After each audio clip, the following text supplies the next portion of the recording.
berkaitan Kementerian Kemajuan Luar Bandar dan Wilayah semasa pembahasan bajet tahun 2014 tempoh hari. Izinkan saya untuk menjawab isu-isu yang telah dibangkitkan oleh beberapa ahli-ahli yang berhormat semasa pembahasan. Dan maksudnya betul, kalau diperlukan untuk mendengarkan jawapan yang telah disediakan, mungkin saya cadangkan tak perlulah dicelah. Tetapi kalau dicelah, saya akan membagi jawapan secara bertulis. Untuk saya lebih minat untuk membagi maklumat yang telah disediakan ini. Pertama sekali adalah berkenaan isu peruntukan di bawah bajet yang telah dibahaskan. Pada dasarnya, peruntukan yang diberikan kepada Kementerian Kemajuan Luar Bandar dan Wilayah untuk bajet tahun 2014 berkurangan sebanyak 9% berbandingan dengan bajet sebelum ini. Disebabkan ini, beberapa program di bawah kementerian ini telah dikurangkan peruntukan pembangunan pada tahun 2014. Seperti program bekalan air, bekalan elektrik dan juga peruntukan untuk Jabatan Kemajuan Orang Asli sebagai contohnya. Untuk makluman ahli-ahli yang berhormat, pengurangan ini tidak menghalang kementerian ini daripada terus melaksanakan tanggungjawab dalam membawa kemajuan ke kawasan luar bandar seperti mana yang telah dirancang. Pihak kementerian akan menilai semula keutamaan kepada perancangan yang telah dibuat dan seterusnya akan mengambil tindakan sewajarnya. Walau bagaimanapun, perkara ini perlu dilihat secara keseluruhan. Sebagai contoh, pelaksanaan projek bekalan elektrik luar bandar atau bekalan air luar bandar perlu dibuat secara berperingkat dan diselaraskan dengan keperluan yang mendesak. Dalam hal ini, peruntukan bagi program jalan luar bandar untuk tahun 2014 adalah sebanyak ringgit Malaysia 979.6 juta, lebih tinggi berbanding tahun 2013, iaitu sebanyak ringgit Malaysia 1.26 bilion. Selain itu, kerajaan juga telah memperuntukkan sebanyak ringgit Malaysia 24.2 juta untuk program ameniti sosial pada tahun 2014, di mana pada tahun 2013 tiada peruntukan diberi kepada kementerian untuk program tersebut. Kerajaan memang sedar akan keperluan bekalan elektrik 24 jam, terutama sekali di kawasan pedalaman Sabah dan Sarawak, serta di kawasan penempatan orang asli. Pada tahun 2014, program bekalan elektrik luar bandar telah diberi peruntukan berjumlah ringgit Malaysia 864.67 juta. Peruntukan ini akan digunakan untuk menyambung bekalan elektrik 24 jam kepada 16,295 buah rumah masing-masing. 1,694 rumah di Semenanjung, 4,151 buah rumah di Sabah dan 8,500 buah rumah di Sarawak. Kita mengharapkan agar semua ahli yang berhormat dari kedua-dua belah pihak untuk terus memberi sokongan kepada pihak kementerian ini dalam membawa arus pembangunan di kawasan luar bandar. Isu kedua adalah isu yang sentiasa dibangkitkan oleh ahli-ahli Dewan, terutama sekali ahli parlimen yang berada di luar bandar, iaitu isu pembangunan infrastruktur asas di kawasan mereka. Tuan Yang Dipertua, pembangunan kawasan luar bandar sememangnya menjadi agenda utama kerajaan melalui Kementerian Kemajuan Luar Bandar dan Wilayah, dan sehingga kini liputan bekalan air bersih telah mencapai 78.2% pada tahun 2010 berbanding dengan 74.7% pada tahun 2000. Manakala bekalan elektrik luar bandar pula adalah pada kadar 92.5% pada tahun 2010 berbanding 89.5% pada tahun 2000. Kita akan teruskan usaha ini dan Apa yang paling penting adalah peningkatan taraf dan juga kualiti hidup dengan penurunan kadar kemiskinan tegar di kawasan luar bandar kepada 0.2% pada tahun 2012 berbanding 3.9% pada tahun 1990. Yang berhormat Ulu Rejang dan Yang berhormat Sik memohon supaya peruntukan disediakan bagi pembinaan jalan-jalan seperti berikut: Nangamujong ke Nangamelinau sepanjang 60 km dan jalan utama Banjaran Bukit Enggang ke Belantik di barat dan timur. Bagi permohonan pembinaan jalan-jalan tersebut, Kementerian akan mengemukakan permohonan kepada pihak Jabatan Kerja Raya untuk menyediakan ringkasan projek berserta anggaran kos keseluruhan projek tersebut, dan pelaksanaannya adalah tertakluk kepada keutamaan oleh pihak berkuasa negeri serta peruntukan yang mencukupi. Yang berhormat Limbang memohon status terkini pelaksanaan projek Jalan Meritam Telahak Buang Abai fasa 2 dan fasa 3. Untuk makluman yang berhormat, pihak kontraktor telah gagal untuk menyiapkan projek dalam tempoh yang telah ditetapkan, dan pada masa ini proses penamatan kontrak sedang dijalankan. Bagi pelaksanaan fasa 3, kerajaan telah meluluskan pelaksanaan projek ini dalam rolling plan keempat tahun 2014. Yang berhormat Lubuk Antu bertanyakan tentang status pelaksanaan projek Jalan Bukit Tungku ke Sayat Soh Seramat, Jalan Sungai Sayat ke Nanga Kumpang, Jalan dari Bukong Engkelili ke Cangkul, dan Jalan Balak di kawasan Parlimen Lubuk Antu. Untuk makluman yang berhormat, pelaksanaan projek Jalan Bukit Tungku Sayat Seramat dan Jalan Engkelili Nanga Buluh masih di peringkat penilaian tender, manakala status bagi projek Sayat Nanga Kumpang adalah di peringkat penyelesaian isu pengambilan tanah.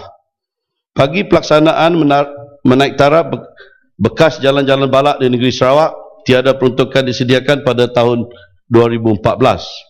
Yang berhormat Kenawit memohon agar pelaksanaan projek pembinaan jalan dan jambatan Sungai Kenawit disegerakan. Untuk makluman yang berhormat Kenawit, pada masa kini kerja-kerja akhir mereka bentuk projek sedang giat dilaksanakan, dan dijangka kerja-kerja pembinaan dimulakan pada tahun 2014. Yang berhormat Stampin mendakwa terdapat banyak projek yang tidak dapat disiapkan dalam tempoh ditetapkan. Untuk makluman yang berhormat, ringgit Malaysia 1.7 bilion telah diluluskan di bawah program JLB NKRA Negeri Sarawak, iaitu dari tahun 2010 ke 2012. Daripada jumlah tersebut, sejumlah ringgit Malaysia 1 bilion atau 70% telah dibelanjakan yang melibatkan pembinaan jalan sepanjang 659.7 km. Kementerian mengakui terdapat sebahagian projek yang gagal disiapkan dalam tempoh yang ditetapkan. Namun begitu, pemantauan rapi sedang dibuat, termasuk proses penamatan kontrak dilakukan. Untuk makluman yang berhormat, mengenai jalan yang menghubungkan Kampung Rayang, Munggu Kopi dan Tanah Putih, merupakan projek yang dibayari oleh kerajaan negeri. Yang berhormat Kina Betangan, yang berhormat Baling, yang berhormat Parit Sulong, yang berhormat Merbuk, yang berhormat Sibuti, yang berhormat Mas Gading, yang berhormat Hulu Rejang dan yang berhormat Lawas memohon lebih banyak projek infrastruktur di kawasan parlimen masing-masing. Ahli-ahli yang berhormat dipohon untuk mengemukakan senarai cadangan permohonan untuk dipertimbangkan di bawah skop pelaksanaan program jalan luar bandar dan jalan penghubungan desa. Program bekalan air luar bandar, yang berhormat Sebuti, yang berhormat Mas Gading, yang berhormat Kota Semerahan dan yang berhormat Lubuk Antu memohon tambahan peruntukan bagi pembekalan tangki air 1 Malaysia, dan pengagihan tersebut perlu melibatkan pusat khidmat wakil rakyat di kawasan terbabit. Untuk makluman ahli-ahli yang berhormat, peruntukan yang diluluskan untuk pembekalan tangki air 1 Malaysia adalah di bawah unit penyelarasan pelaksanaan Jabatan Perdana Menteri. Saranan yang berhormat, untuk melibatkan Pusat Khidmat Wakil Rakyat akan diberi perhatian sewajarnya.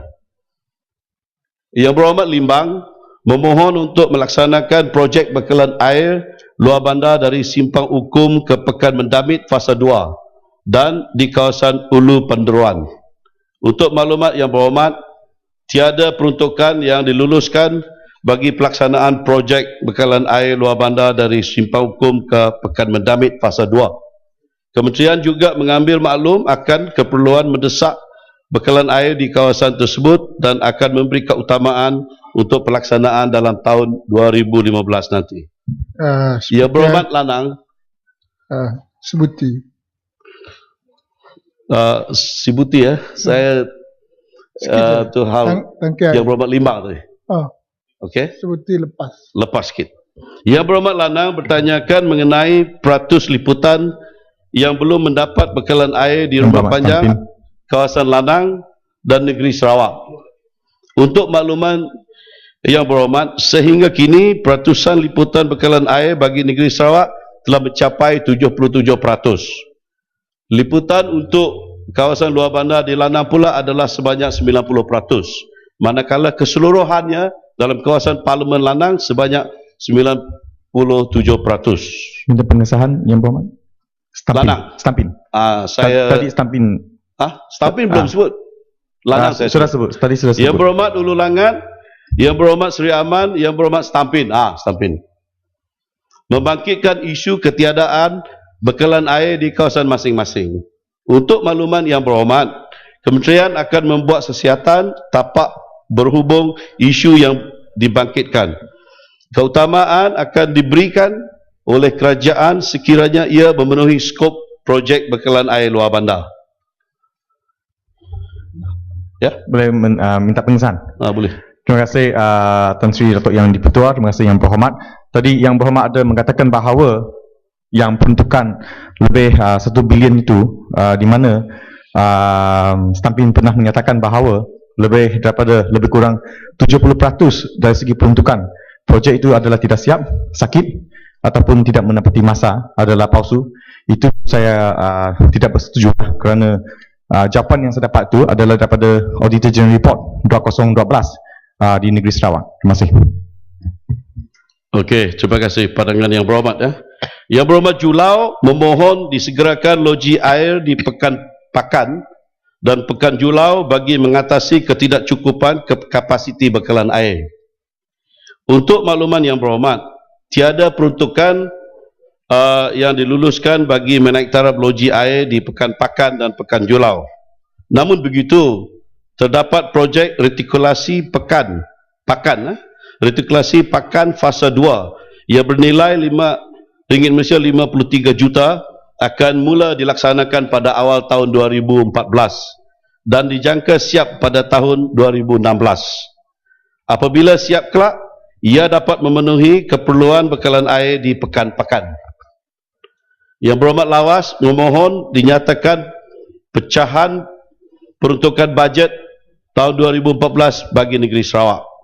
Untuk makluman Yang Berhormat, sejumlah ringgit Malaysia 800.28 juta telah diperuntukkan bagi negeri Sarawak di dalam bajet tahun 2014 dengan pecahan peruntukan seperti berikut. Untuk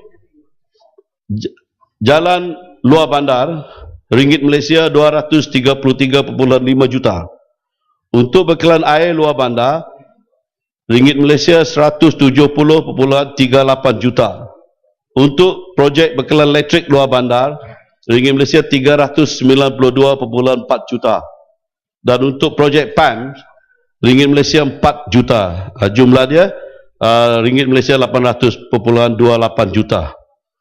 Yang Berhormat Kinabatangan, Yang Berhormat Merbuk, Yang Berhormat Sik, Yang Berhormat Mas Gading, Yang Berhormat Kota Semerahan, Yang Berhormat Lubuk Antu, Yang Berhormat Baram dan Yang Berhormat Lawas memohon lebih banyak projek infrastruktur bekalan air di kawasan parlimen masing-masing. Ahli-ahli Yang Berhormat, dipohon untuk mengemukakan senarai cadangan permohonan untuk dipertimbangkan di bawah skop pelaksanaan program bekalan air luar bandar. Yang Berhormat Ulu Rejang pula telah memohon kementerian supaya menyediakan bekalan elektrik di sepanjang Long Menjawah sehingga kepunan bah di daerah Belaga. Beliau juga memohon supaya bekalan elektrik disambung ke Sungai Benar, Rumah Undi dan ke Rumah Johnny Nyengat. Kementerian bersama Sarawak Energy Berhad merancangkan untuk membuat penyambungan bekalan elektrik menggunakan talian voltan tinggi daripada simpang Sungai Asap ke Rumah Aging, Belaga sepanjang 72 km pada tahun 2014.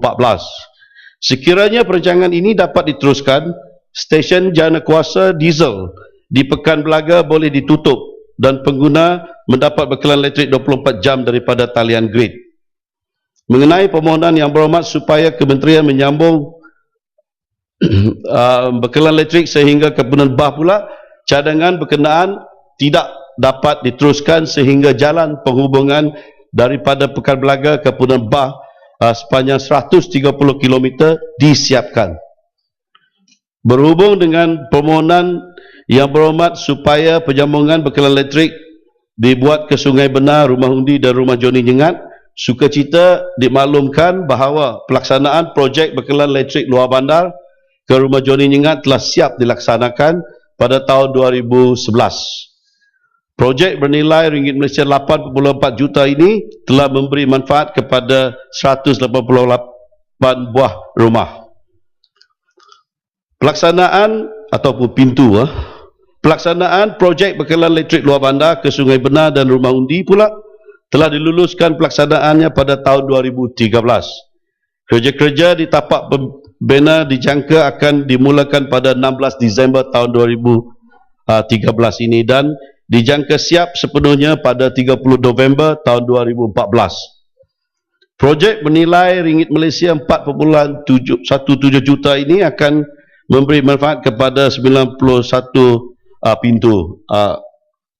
Yang berhormat Lubuk Antu pula membangkitkan kerisauan beliau bahawa masih terdapat penduduk di kawasan beliau belum menikmati kemudahan bekalan elektrik 24 jam walaupun tinggal berdekatan dengan stesen jana kuasa hidroelektrik batang air.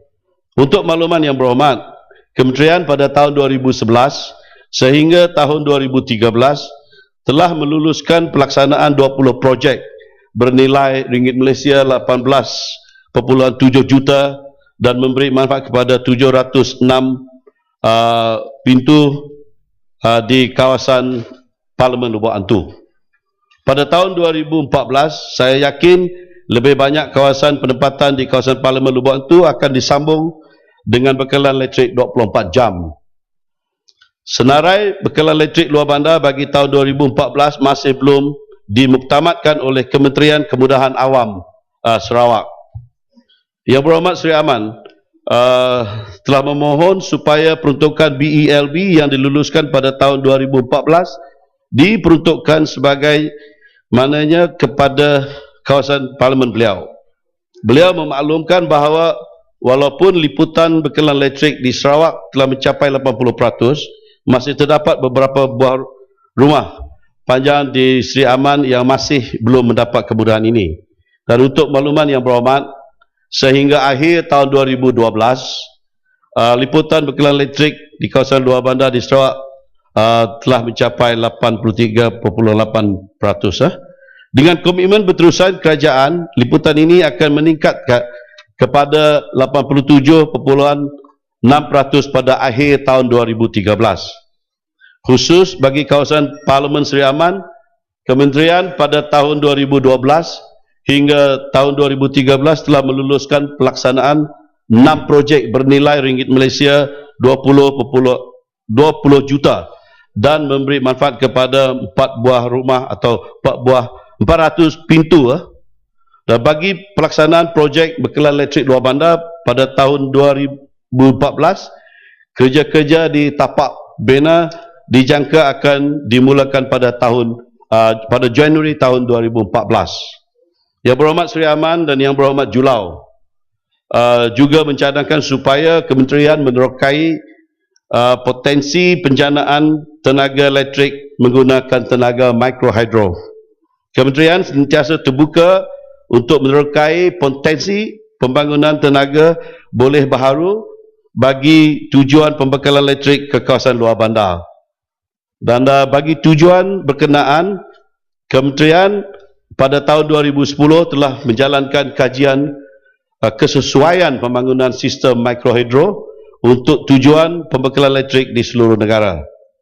Hasil daripada kajian yang dijalankan, sejumlah 277 sungai masing-masing, 215 di Sarawak, 50 di Sabah dan 12 di Semenanjung, sesuai untuk dibangunkan dengan sistem mikrohidro secara run-off river tanpa melibatkan pembinaan empangan. Daripada senarai berkenaan, Kementerian pada tahun 2011 telah memulakan pelaksanaan projek mikrohidro di Semulung Ulu, Pakan, Nangas Sengai, Seri Aman dan Long Banga di Beram. Projek mikrohidro di Semulung Ulu dan Nangas Sengai dilaksanakan dengan kerjasama Unimas dan projek ini telah siap sepenuhnya. Projek mikrohidro di Long Banga pula kini di peringkat akhir pengujian dan dijangka akan mula beroperasi pada tanggal 16 Disember tahun 2013 ini. Yang berhormat Setampin membangkitkan isu kegagalan pelaksanaan projek BELB menggunakan sistem minta penjelasan. Seri Aman. Ya. Okey. Terima kasih Yang Tan Sri Speaker. Terima kasih Timbalan Menteri. Mengenai mikrohidro, selain mikrohidro yang dilaksanakan di Seraman, apakah alternatif lain seperti solar dan sebagainya yang dapat dijalankan untuk pelayanan Seraman setakat ini? Sebenarnya Dipertua, di mana kita sudah maklum, Kementerian ini memang melihat kepada kesemuanya option untuk kita dapat memberi bekalan elektrik. Jadi sistem solar ini memang satu-satunya yang pernah juga kita gunakan, tetapi Kementerian ini sedar sangat akan kos untuk kita menggunakan sistem solar ini selalunya begitu tinggi sekali. Saya teruskan. Yang berhormat Setampin membangkitkan isu kegagalan pelaksanaan projek bekalan elektrik luar bandar menggunakan sistem kincir angin di Teluk Melanau. Mengapa projek berkenaan tidak dapat disiapkan dan bila pengguna dijangka akan mendapat kemudahan bekalan elektrik? Untuk makluman yang berhormat, projek bekalan elektrik luar bandar menggunakan kincir angin di Teluk Melanau diluluskan sebagai projek perintis, pilot project. Kerajaan pada tahun 2007 dengan kos berjumlah ringgit Malaysia 3.7 juta untuk pembekalan elektrik kepada 52 buah rumah, dan bukan seperti mana yang didakwa oleh Yang Berhormat sebanyak ringgit Malaysia 50 juta. Itu salah, jangan buat dakwaan. Projek ini diluluskan sebagai sebahagian daripada usaha kerajaan untuk menerokai potensi tenaga boleh dibaharu di Malaysia. Sistem yang dibina di Teluk Melanau merupakan kombinasi sistem solar, kincir angin, set generator diesel dan penstoran bateri yang mampu menjana tenaga elektrik 24 jam. Bagaimanapun, kincir angin yang dibina tidak mampu menjana tenaga elektrik yang mencukupi untuk membolehkan penduduk kampung mendapat bekalan elektrik 24 jam. Bagi menyelesaikan isu pembekalan elektrik di Teluk Melanau, Kementerian telah memutuskan untuk menambah kapasiti panel solar di Teluk Melanau. Kerja-kerja penambahan panel solar ini telah dimulakan pada Ogos tahun 2013 ini dan akan siap sepenuhnya pada Februari tahun 2014 dengan kos berjumlah ringgit Malaysia 1.4 juta. Yang berhormat Lawas pula telah membangkitkan isu mengenai ketiadaan bekalan elektrik yang sempurna di Bario. Tak perlulah, saya teruskan. Bekelalan dan Long Semado walaupun selepas 50 tahun merdeka. Untuk makluman yang berhormat, kerajaan pada tahun 2011 telah meluluskan pelaksanaan projek bekalan elektrik luar bandar sistem solar hybrid di Bario, Bekelalan dan Long Semado. Projek di Bario dan beberapa buah kampung di Bekelalan sedang dalam pembinaan dan dijangka siap pada bulan Mei tahun 2014. Bagi projek di Long Semado pula, kerja-kerja fizikal telah siap sepenuhnya dan kini di peringkat akhir pengujian dan pengetahuan sistem. Pengguna di Long Semado dijangka akan mendapat bekalan elektrik 24 jam pada akhir November bulan ini, tahun 2013 ini. Dan Yang Berhormat Lanang, semasa sesi pembahasan yang lepas ada bertanyakan mengenai liputan semasa bekalan elektrik di kawasan beliau. Untuk makluman Yang Berhormat, berdasarkan kepada data yang diperoleh daripada Kementerian Kemudahan Awam Sarawak, liputan bekalan elektrik di kawasan Parlimen Lanang pada akhir tahun 2012 telah mencapai 88%. Berdasarkan kepada projek-projek bekalan elektrik luar bandar yang sedang dijalankan, Kementerian yakin liputan ini akan mencapai 95% pada akhir tahun 2015 nanti. Yang Berhormat Merbok ada memohon supaya pemasangan lampu jalan kampung di Pekan Bukit Selambau dan Pekan Merbok disegerakan. Untuk makluman Yang Berhormat, program pemasangan lampu jalan kampung merupakan usaha berterusan kerajaan untuk menceriakan kawasan kampung dan membolehkan aktiviti riadah dijalankan pada waktu malam. Skop pemasangan LJK melibatkan pemasangan lampu jalan di atas tiang sedia ada dan di kampung-kampung tradisi.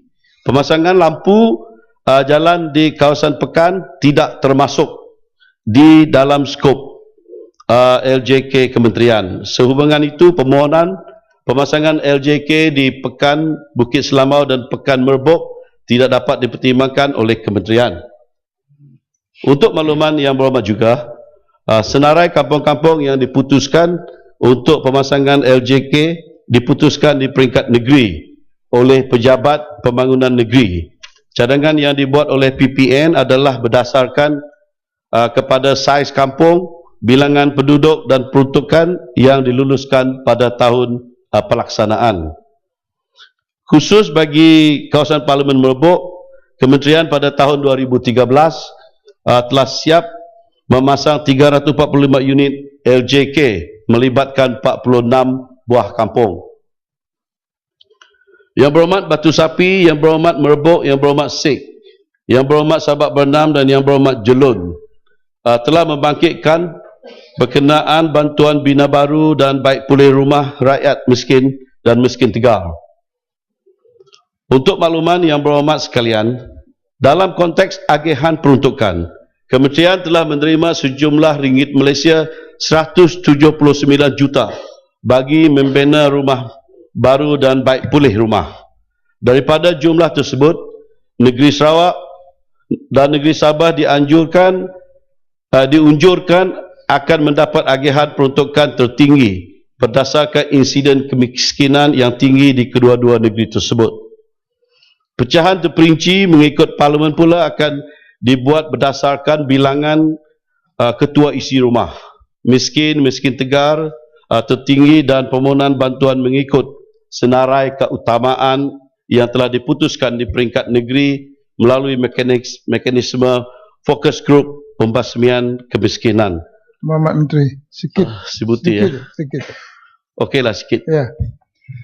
Terima kasih Tan Sri Speaker. Terima kasih Yang Muhammad Menteri. Di kawasan luar bandar, terutama sekali kawasan saya Rumah Panjang, kita dengar rumah mesra rakyat, rumah rakyat termiskin 40,000, 75,000. Apakah kalau saya bercadang kepada Yang Berhormat Menteri ataupun ke Kementerian supaya penduduk-penduduk di Rumah Panjang diberi peluang juga untuk mendapat agihan pembangunan rumah seperti rumah mesra rakyat untuk bilik mereka yang berharga 75,000 itu dibayar dengan 50,000 ataupun 40,000 rakyat termiskin itu dibuat di Rumah Panjang juga. Yang Berhormat Menteri, terima kasih. Ya, Yang Berhormat Sebuti, itu adalah cadangan yang baik sekali. Dan untuk maklumat kepada Yang Berhormat Sebuti, Kementerian Kemajuan Luar Bandar melalui program PBR, program bantuan rumah, telah banyak juga membantu penduduk-penduduk di rumah-rumah panjang di Sarawak. Saya teruskan yang Tuan Yang Di-Pertua. Fokus grup pembasmian kemiskinan peringkat daerah merupakan platform untuk memuktamadkan senarai kelulusan PBR yang telah dipersetujui dalam mesyuarat Jemaah Menteri pada 7 Oktober tahun 2009. Dari segi mekanisme pemilihan penerima bantuan, senarai nama pemohon PBR diselaras dan dimuktamadkan terlebih dahulu di peringkat fokus grup pembasmian kemiskinan daerah sebelum dikemukakan kepada Kementerian KKW untuk kelulusan peruntukannya. Secara dasarnya, pemohon-pemohon PBR diselaras terdiri daripada keluarga miskin dan miskin tegar yang didaftarkan dalam senarai data e-Kasih yang dikawal selia oleh Unit Penjelasan Pelaksanaan Jabatan Perdana Menteri ICU JPM atau permohonan baru yang telah disah atau diperakui oleh fokus group pembasmian daerah sebagai keluarga miskin atau miskin tegar yang layak dan memerlukan bantuan rumah di bawah program PBR. Untuk maklum yang berhormat semua, bagi kawasan daerah atau parlimen yang mempunyai bilangan insiden kemiskinan yang tinggi, akan diberikan agihan peruntukan yang relatif lebih banyak berbanding dengan kawasan yang mempunyai insiden kemiskinan yang rendah. Untuk maklumat yang berhormat berbuk, Satu Malaysia Development Berhad 1MDB bukanlah di bawah bidang kuasa Kementerian Kemajuan Luar Bandar dan Wilayah. 1MDB adalah di bawah kawal selia Yayasan Jabatan Perdana Menteri. Walau bagaimanapun, KKLW melalui program bantuan rumah ada menyediakan bantuan membina baru dan membaik pulih rumah untuk keluarga miskin tegar dan miskin di luar bandar. Ya, Menteri. Boleh, terima kasih. Terima kasih Tan Sri Yang Di-Pertua. Terima kasih kepada Yang Berhormat Menteri berkenaan dengan penjelasan pembangunan untuk di luar bandar bagi negeri Sabah dan juga negeri Sarawak. Apa yang pasti saya melihat kesungguhan kementerian untuk dalam soal pembasmian kemiskinan terutamanya, dan juga program-program yang saya kira luar bandar di Sabah dan Sarawak memang amat penting sekali. Di sini Tan Sri Yang Di-Pertua tadi Yang Berhormat Menteri ada menyatakan sejumlah peruntukan yang besar relatif. Boleh tak tolong beritahu kepada pihak Dewan bahawa berapa banyaklah peruntukan yang akan diberikan kepada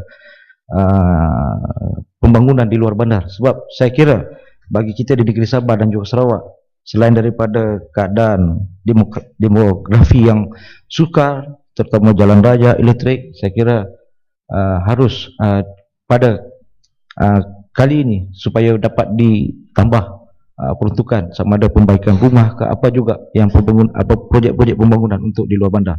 Terima kasih Tan Sri. Betul. Ya, berhormat, pada awal tadi saya telah menjelaskan jadi apalah Yang Berhormat, saya akan menjawab secara bertulis untuk detail jawapan tadi.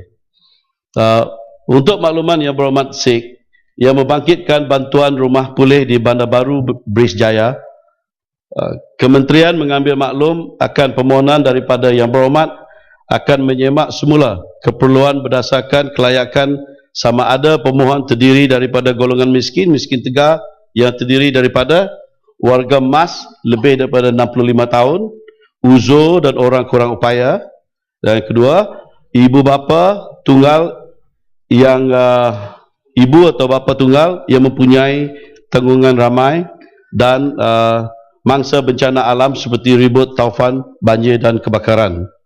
Dan sekiranya pemohon didapati layak, permohonan akan dipertimbangkan untuk diperuntukkan pada tahun 2014 nanti. Okey. Tuan Yang Di-Pertua, isu seterusnya yang dibangkitkan adalah isu masyarakat orang asli. Kementerian ini menerusi Jabatan Kemajuan Orang Asli mengambil perhatian terhadap permohonan yang telah dikemukakan oleh Yang Berhormat Labis.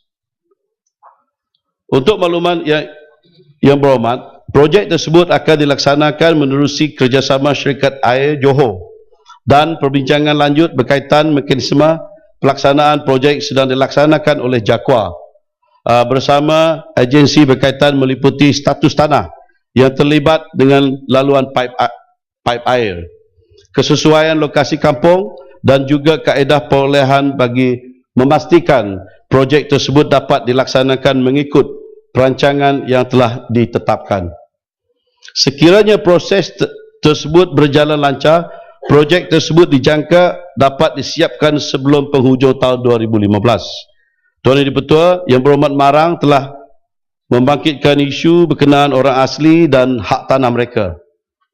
Untuk makluman Yang Berhormat, kementerian ini sememangnya menyedari akan isu-isu berkaitan tanah orang asli yang sering dibangkitkan, termasuklah isu pemilikan tanah kawasan raya dan sebagainya. Berdasarkan maklumat Jabatan Kemajuan Orang Asli, jumlah hak milik tanah individu di kalangan orang asli adalah kecil, iaitu 3,114.88 hektar bersamaan 2,06% saja. Jumlah tanah tersebut adalah merangkumi 1,685.71 orang untuk perumahan dan 1,429.17 untuk tanah pertanian. Namun begitu, usaha-usaha bagi membantu pemberian hak milik tanah dan pembangunan tanah telah dilaksanakan oleh Jabatan Kemajuan Orang Asli. Seperti mana Yang Berhormat maklum, berdasarkan perundangan dan peraturan sedia ada seperti enactment tanah, Perlembagaan Persekutuan dan Kanun Tanah Negara, perkara tanah adalah di bawah bidang kuasa pihak berkuasa negeri atau kerajaan negeri berkenaan. Manakala Jabatan Kemajuan Orang Asli adalah merupakan jabatan persekutuan yang dipertanggungjawabkan menjaga atau melindungi kepentingan masyarakat orang asli di Semenanjung Malaysia untuk kesejahteraan dan kemajuan mereka sejajar dengan peruntukan-peruntukan Akta Orang Asli 1954. Putatan ada berkenan?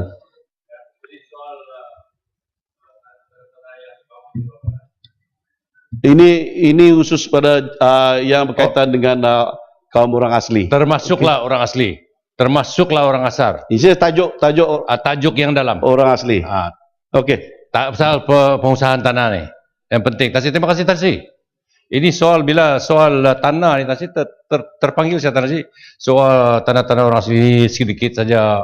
Soal orang Penan pun tak tahu berapa ekar, dia ada yang ada geran. Soal orang asal di negeri kita juga Tansi tak tahu apa.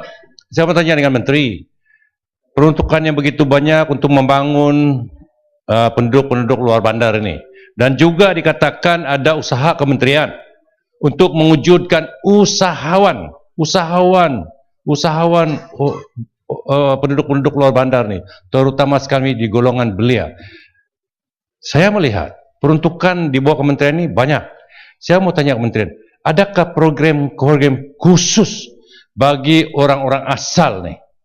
Datuk Menteri, orang-orang asal, orang asli, orang asal di negeri Sabah, orang dari Sarawak, dan berapa peruntukan, dan bila program ini akan dilaksanakan? Okey, untuk menjawab, untuk orang asli, sesungguhnya ada program-program yang khusus untuk orang asli, okey, di bawah Jabatan Orang Asli. Untuk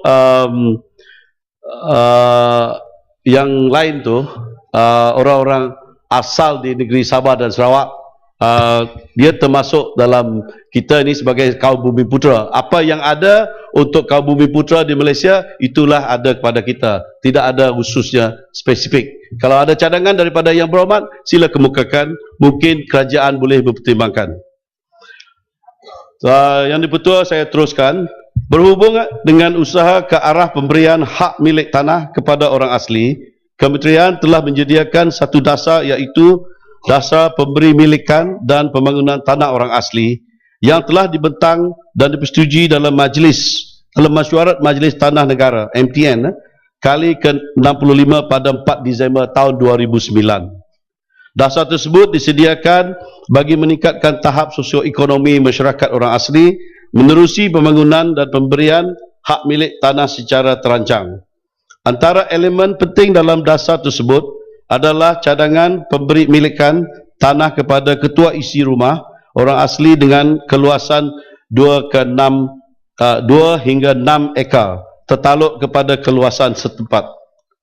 Selain itu, tanah-tanah yang akan diberi milik akan dibangunkan terlebih dahulu sebagai sumber ekonomi kepada masyarakat orang asli. Dasar tersebut juga sedang ditambah baik dan kementerian juga turut mengambil kira pandangan daripada pihak berkuasa negeri, masyarakat orang asli, NGO dan juga Suhakam.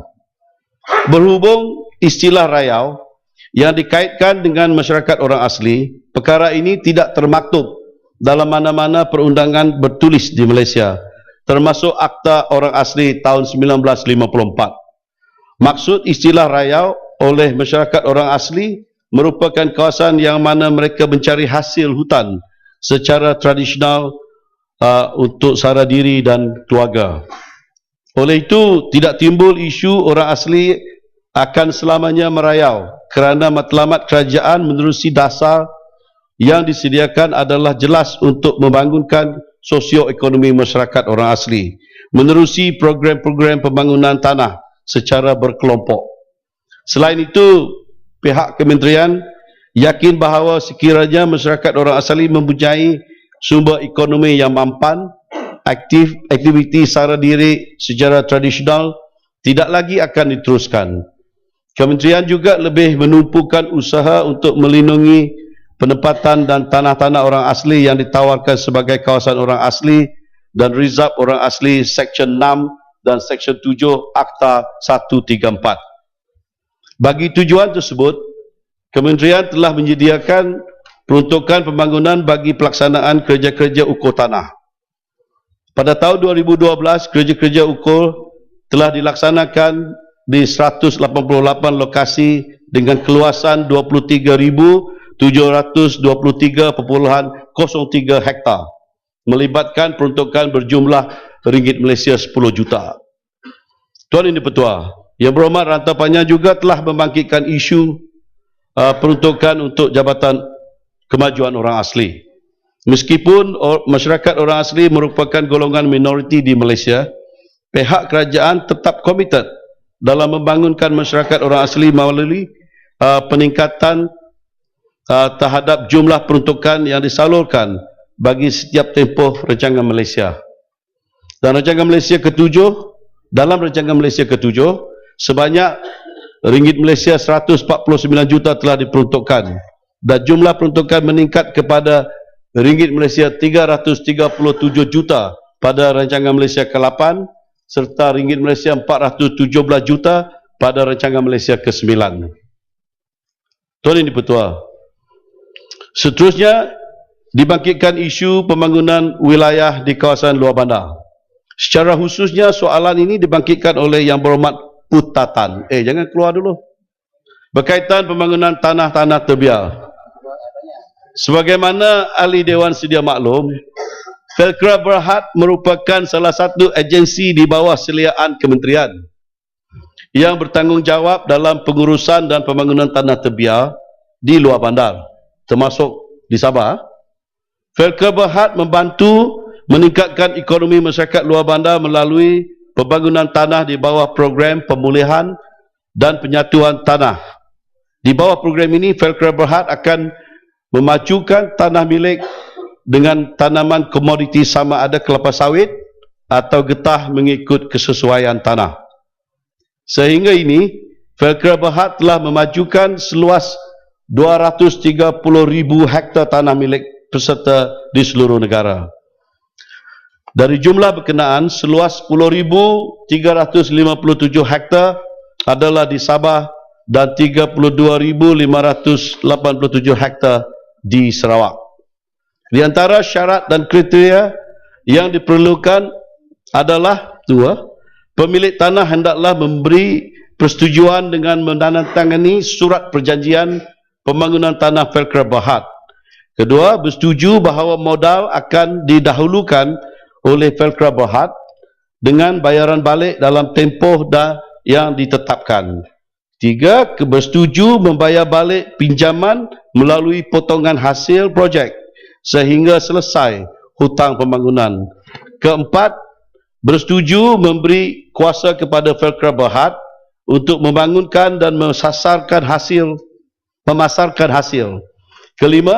Seseorang itu hendaklah mempunyai tanah sendiri.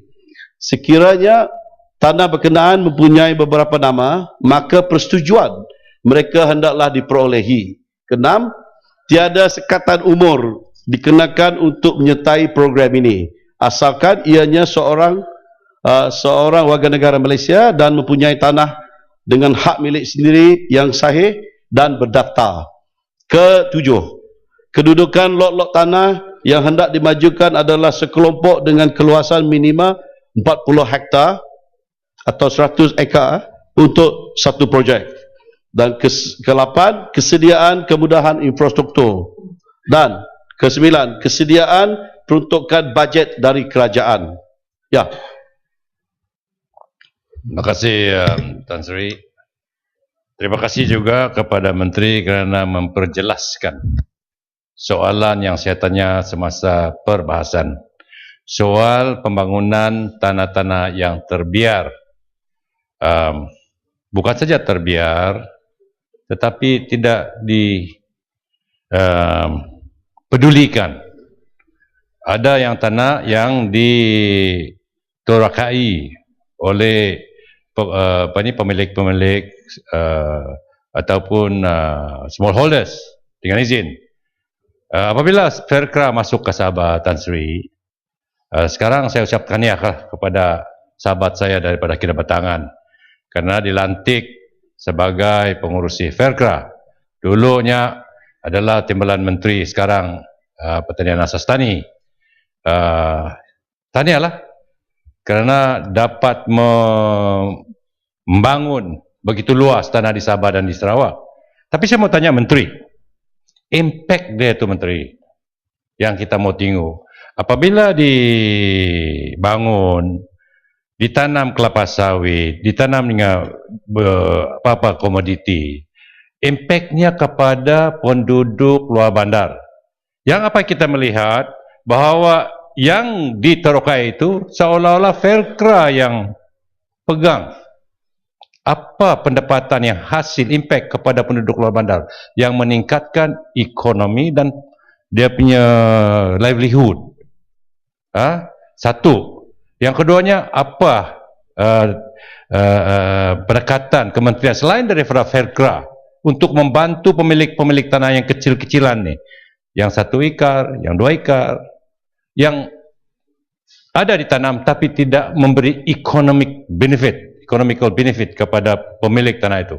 Adakah pihak kementerian yang sebagaimana yang saya sebutkan tadi itu dapat mengenal pasti hands on kepada petani itu ataupun penanam-penanam komoditi yang memberi hasil pulangan kepada penduduk di luar bandar? Okey. Yang berhormat, terima kasihlah oleh kerana Yang Berhormat tadi menerima baik lantikan yang telah dipilih untuk ahli Yang Berhormat Kinabatangan di pengurusi Felcra lah. Jadi kita harap pemilihan tu ataupun pilihan tu adalah pilihan yang tepat sekali lah untuk membantu Felcra. Ya. Okey. Jadi untuk menjawab sedikit putatan dah berbincang sudah. Okey. Jadi impaknya memang kita sasarkan, memang objektif Felcra ni untuk memberi impak semaksimalnya lah ataupun optimalnya kepada pemilik tanah. Kalau belum sampai ke tahap itu, memang ada ruang dan peluang untuk kita menambah baikkan apa sepatutnya kita buat untuk kita membantu pemilik tanah tu. Untuk yang mempunyai 1 ekar 2 ekar itu, bukan sekadar kita melalui Kementerian Kemajuan Luar Bandar ini ataupun Felcra saja. Kementerian Kementerian Pertanian juga ada pelbagai program di mana mereka boleh dibantu untuk mereka menggunakan ataupun mendapatkan hasil daripada lot-lot yang sebegitu kecil 1 ekar tu tadi. Ya. Okey, saya teruskan sebab pasti habiskan dengan masa yang begitu singkat sekali. Saya teruskan yang Tuan Yang Di-Pertua. Pemilik tanah yang menyertai program perkara ini akan memperolehi dua pendapatan, iaitu upah kerja sekiranya pemilik bekerja di projek dan dividen keuntungan projek berkenaan. Sebagai pemilik tanah yang telah menjadi peserta Felkra Berhad, mereka juga akan menerima manfaat melalui program-program yang telah diatur di bawah institusi pembangunan peserta Felkra, seperti bimbingan keusahawanan, kerohanian, pendidikan anak-anak dan lain-lain. Pengurusan Felkra Berhad bersedia membangunkan tanah-tanah masyarakat luar bandar di seluruh negara termasuk Sabah dan Sarawak sekiranya memenuhi kriteria-kriteria yang telah saya sebut tadi. Untuk menyertai program Felkra Berhad, penduduk luar bandar boleh menghubungi pejabat pengurus kawasan Felkra Berhad yang berhampiran, pejabat pengurus besar Felkra Berhad wilayah dan ibu pejabat Felkra Berhad atau melalui laman web Felkra Berhad www.felkra.com.my. Tuan Yang Di-Pertua, bagi merancangkan lagi kemajuan di wilayah luar bandar, kerajaan melalui kementerian ini telah melaksanakan projek pusat transformasi luar bandar yang lebih dikenali sebagai Rural Transformation Center. Merujuk kepada penubuhan RTC di Sabah dan Sarawak seperti yang dibangkitkan oleh Yang Berhormat Tenom dan Yang Berhormat Sebuti, Yang Berhormat Perdana Menteri semasa pembentangan bajet tahun 2014 lalu telah memaklumkan bahawa 3 lagi RTC akan dibuka pada tahun 2014, iaitu di Sarawak, di Sabah dan juga di Negeri Sembilan. Bagi di Negeri Sarawak, lokasi RTC yang dicadangkan adalah di bangunan besar, di bangunan Pasar Baru Bekenu Miri yang terletak di bawah kawasan Parlimen Sebuti.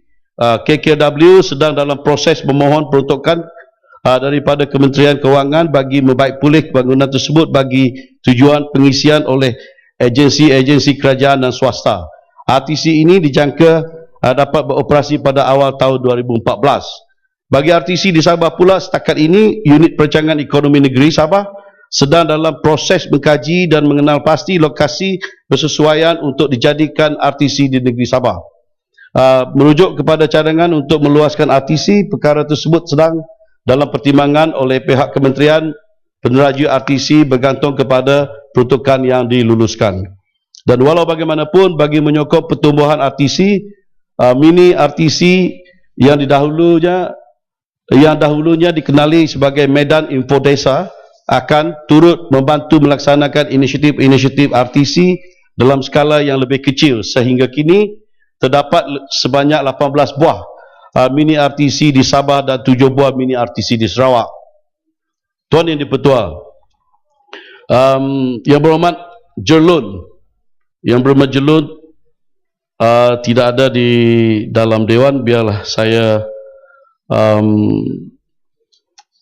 teruskan. Kementerian akan beri jawapan secara bertulis. Yang Berhormat Libaran tidak ada dalam Dewan.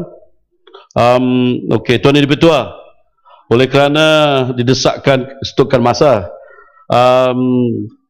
Tuan Yang Di-Pertua, isu terakhir adalah yang berkaitan salah satu agensi di bawah naungan kementerian ialah Majlis Amanah Rakyat atau MARA.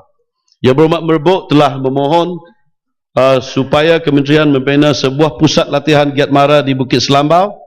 Untuk makluman Yang Berhormat, pada ketika ini terdapat 231 buah pusat Giat MARA di seluruh negara di setiap kawasan parlimen. Di negeri Kedah terdapat 15 buah pusat Giat MARA yang beroperasi dan menawarkan berbagai-bagai jenis latihan vocational dan teknikal kepada para belia yang berminat. Seramai 1,131 orang pelatih sedang menjalani latihan di pusat Giat MARA di negeri Kedah setakat bulan Oktober tahun 2013 dan 12,724 pelatih di seluruh negara. Pihak Giat MARA belum merancang untuk menambah bilangan pusat Giat MARA pada masa ini kerana jumlah pusat sedia ada mampu untuk menampung permintaan latihan. Untuk makluman Yang Berhormat Sik pula, permohonan untuk pembinaan MRSMC adalah dalam tindakan unit perancangan ekonomi. Bagi menjawab Yang Berhormat Kota Semerahan dan Yang Berhormat Julau, pula terdapat 3 buah MRSMC di negeri Sarawak dan 3 buah di negeri Sabah yang boleh menampung seramai hampir 5,000 orang pelajar. Sebuah MRSM di Sempurna, Sabah sedang dalam pembinaan dan dijangka siap pada tahun 2014. Pihak MARA berpendapat jumlah MRSM sedia ada di kedua-dua negeri adalah mencukupi untuk memberi pendidikan berkualiti kepada pelajar-pelajar menengah di Sabah dan di Sarawak. Oleh itu, pembinaan MRSM baru sama ada di Sabah dan di Sarawak masih belum dipertimbangkan lagi buat masa ini. Boleh, pasal MRSM. Last, satu sebab. Okey. Okey, terima kasih. Terima kasih. Yang Berhormat Tuan Menteri, MRSM ni, saya nak tanya polisi tentang, saya nampak macam di tempat di Tanah Merah ni, tanah tapak untuk MRSM telah pun dibeli. Dah lama dah, dalam RMK 9. Tetapi malangnya tidak dapat dilaksanakan. Jadi, apakah kedudukan macam yang dibeli ini akan diteruskan ataupun bagaimana? Terima kasih. Terima kasih Yang Berhormat kerana prihatin kepada anak-anak muda kita di kawasan. Oleh kerana ini adalah agak spesifik, saya akan ataupun kementerian akan memanjangkan jawapan secara bertulis kepada Yang Berhormat. Nah, ini rumusan Tuan Yang di-Pertua. Tuan Yang di-Pertua dan semua ahli-ahli Dewan Rakyat sekalian. Pihak kementerian akan meneruskan pelaksanaan projek-projek yang telah dibentangkan dalam bajet tempoh hari. Kita juga sedia maklum bahawa masih banyak projek pembangunan dan kemajuan di kawasan luar bandar yang perlu kita laksanakan dan selesaikan. Kerajaan akan sentiasa komited dan akan menunaikan apa yang telah kita janjikan kepada rakyat, selaras dengan pendekatan yang amat berhormat Perdana Menteri, iaitu rakyat didahulukan. Akhir sekali, pihak kementerian sentiasa mengalu-alukan input dan maklum balas daripada semua yang berhormat, dan kita akan cuba untuk selesaikan sebarang isu dan masalah dengan sedaya upaya kita. Dan dengan itu, Tuan Yang di-Pertua, saya dahului pengulungan ini dengan ucapan terima kasih dan salam hormat kepada semua. Sekian, terima kasih. Terima kasih. Kementerian Sains, Teknologi dan Inovasi. Bismillahirrahmanirrahim. Assalamualaikum.